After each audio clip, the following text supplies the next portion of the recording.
Depuis quelques mois, Édouard Philippe semble sérieusement se préparer pour une possible candidature à la présidentielle 2027.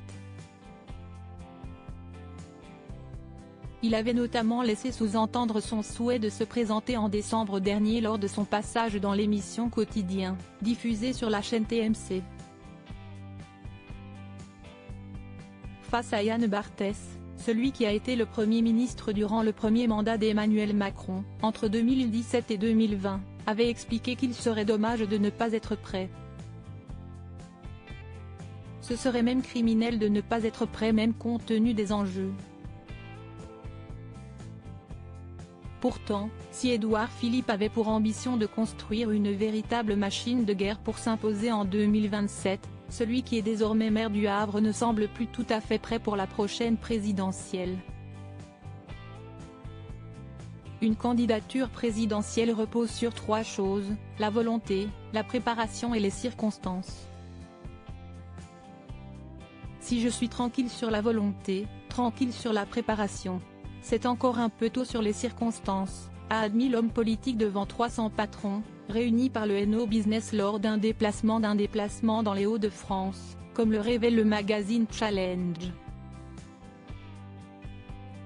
Édouard Philippe, découvrez son évolution physique. Gabriel Attal, une menace pour Édouard Philippe?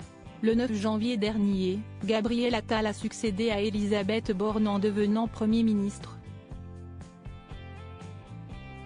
Une nomination qu'Édouard Philippe a qualifiée d'audacieuse ce mercredi 10 janvier sur Europe 1. Selon un soutien au patron du parti Horizon, cette nomination est un véritable coup de poignard dans le dos, et serait une manière d'écarter Édouard Philippe. Toutefois, pour d'autres, Gabriel Attal n'est pas encore perçu comme une réelle menace. Reste à savoir si l'Attalmania serait toujours d'actualité d'ici 2027. Le maire du Havre ne compte en tout cas pas en dire davantage sur sa candidature pour la prochaine présidentielle puisqu'il préférerait travailler dans l'ombre et en toute discrétion.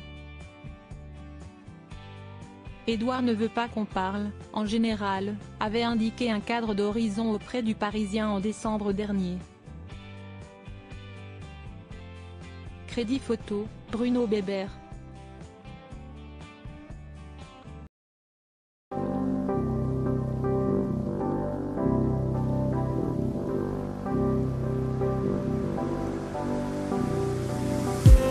I just need